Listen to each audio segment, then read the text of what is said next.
കേരളത്തിലെ ഉത്സവകാലത്ത് ഏറ്റവും കൂടുതൽ ആളുകൾ ഒത്തുകൂടുന്ന ക്ഷേത്രങ്ങളായിട്ടുള്ള ആറ്റുകാൽ, ചോറ്റാനിക്കര, ഏറ്റുമാനൂർ, ഗുരുവായൂർ പോലെ തന്നെ ഓരോ വർഷവും പതിനായിരക്കണക്കിന് ആളുകൾ എത്തിച്ചേരുന്ന വടക്കൻ മലബാറിലെ ഒരു പ്രസിദ്ധമായിട്ടുള്ള ഒരു ക്ഷേത്രമാണ് കൊട്ടിയൂർ മഹാദേവ ക്ഷേത്രം.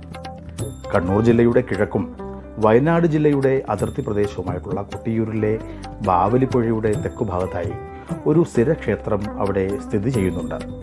ഇടവത്തിലെ ചോതി നക്ഷത്രത്തിൽ ആരംഭിക്കുകയും ജൂൺ മാസത്തെ പകുതിയോടുകൂടിയുള്ള മിഥുനത്തിലെ ചിത്തിര വരെയുള്ള ആ 28 ദിവസം നീണ്ടു നിൽക്കുന്ന വൈശാഖോത്സവത്തിൽ പങ്കെടുക്കുവാൻ നിരവധി ആളുകളാണ് നാടിൻ്റെ നാനാഭാഗത്തു നിന്നും കൊട്ടിയൂരിലേക്ക് എത്തിച്ചേരുന്നത്.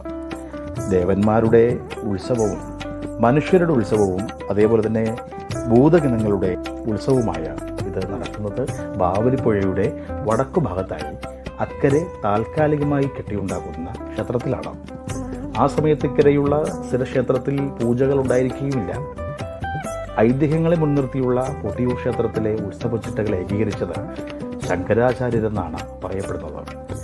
ഉത്സവം തീരുമ്പോൾ ഉത്സവവുമായി ബന്ധപ്പെട്ട ചടങ്ങുകളൊന്നും തന്നെ അത് പൂർണ്ണമായി തീരാൻ പാടില്ല എന്നാണ് വൈദിക വിധിയുള്ളത്. അതിനാൽ അടുത്ത വർഷത്തെ ഉത്സവം ആരംഭിക്കുന്നത് തന്നെ കഴിഞ്ഞ ആ ഒരു വർഷം പൂർത്തിയാക്കാത്ത ചടങ്ങുകൾ ആരംഭിച്ചുകൊണ്ടാണ്. അക്കരെ സ്വയംഭൂവായിട്ടുള്ള ശ്രീകോവിൽ താൽക്കാലികമായി കെട്ടിയുണ്ടാക്കുന്ന സമയത്ത് തന്നെ ചുറ്റുവട്ടത്തായി വിവിധ സമുദായ വിഭാഗങ്ങളുടെ പേരിലുള്ള താൽക്കാലിക ഷെഡുകളും കാണാവുന്നതാണ്. ഓരോ വിഭാഗത്തിനും പൂജയ്ക്കുള്ള സമയവും ദിവസങ്ങളും ഉണ്ടത്രേ.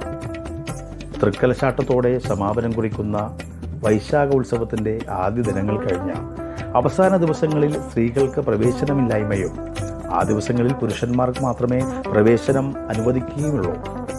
ഭക്തജനങ്ങളുടെ ആ ദർശന സമയത്ത് മുഴുവൻ ഈ പുഴയിൽ നിന്നും ഒഴുകി വരുന്ന ജലത്തിലൂടെ നടന്ന് നീന്തിക്കയറിയാണ് ക്ഷേത്രത്തിലേക്ക് പ്രവേശിക്കുന്നത്. ഇതാണ് പ്രധാനമായും മറ്റു ക്ഷേത്രങ്ങളെ അപേക്ഷിച്ച് കൊട്ടിയൂർ ക്ഷേത്ര ദർശനത്തെ വ്യത്യസ്തമാക്കുന്നത്. ഉത്സവ സമാപനത്തിൽ താൽക്കാലികമായി തയ്യാറാക്കിയ ശ്രീകോവിലിൻ്റെ ആ 4 തൂണുകൾ കടപുഴക്കിയെടുത്ത് നീക്കം ചെയ്തുകൊണ്ടാണ് ബാക്കിയുള്ള എല്ലാം തന്നെ അവിടെ നിന്നും നീക്കം ചെയ്യുന്നത്. ഉത്സവം കഴിഞ്ഞാൽ പിന്നെ അവിടേക്ക് അടുത്ത ഉത്സവം വരെ മറ്റാർക്കും പ്രവേശനമില്ല. ആ ദിവസങ്ങളിൽ എല്ലാം തന്നെ ആദിവാസി സമൂഹം അവർക്ക് മാത്രമാണ് അവിടെ സാന്നിധ്യം അറിയിക്കാനുള്ളത്. ഭഗവാൻ പരമശിവന്റെ പത്നി സതീദേവിയുടെ പിതാവായിരുന്ന ദക്ഷന് യാഗം നടത്തിയ സ്ഥലമാണത്രേ കൊട്ടിയൂർ. ദക്ഷയാഗം എന്ന് പറയുന്നതും ഇതാണെന്നാണ് ഐതിഹ്യം. സതീദേവിയെ ഭഗവാൻ ശിവൻ വിവാഹം കഴിച്ചതിൽ ഒരിക്കലും ഇഷ്ടപ്പെടാതിരുന്ന ദക്ഷൻ ഒരിക്കലൊരു യാഗം നടത്തുവാൻ തീരുമാനിച്ചു. അത്രേ 14 ലോകത്തെയും സർവരെയും ഈ യാഗത്തിലേക്ക് ക്ഷണിച്ചുവെങ്കിലും ഭഗവാൻ പരമശിവനെ മാത്രം ദക്ഷൻ യാഗ സ്ഥലത്തേക്ക് ക്ഷണിച്ചിരുന്നില്ല.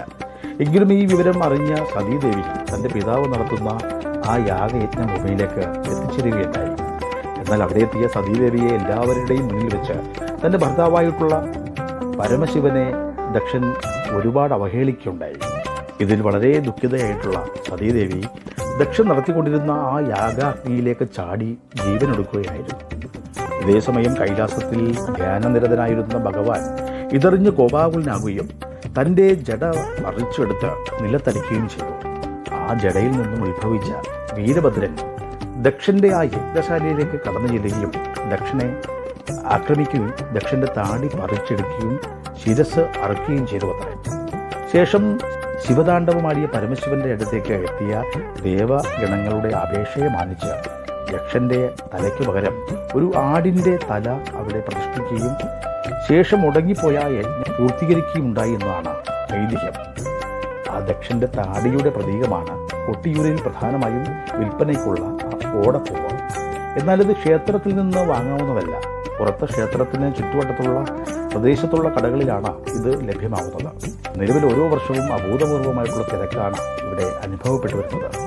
ഓരോ സീസണിലും ആളുകളുടെ എണ്ണവും ഇങ്ങനെ കൂടി വരികയാണ്.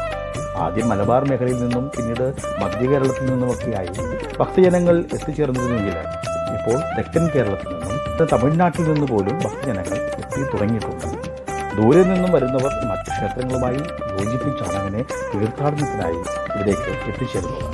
ചിലർ കൊട്ടിയൂർ ക്ഷേത്രത്തിൽ എത്തുന്നതോടൊപ്പം തന്നെ തിരുനെല്ലി പെരുമാളിനെ കൂടി ദർശിക്കുകയും അവിടെ തങ്ങളുടെ പിതൃക്കൾക്ക് ബലിതർപ്പണം നടത്താറുമുണ്ട്.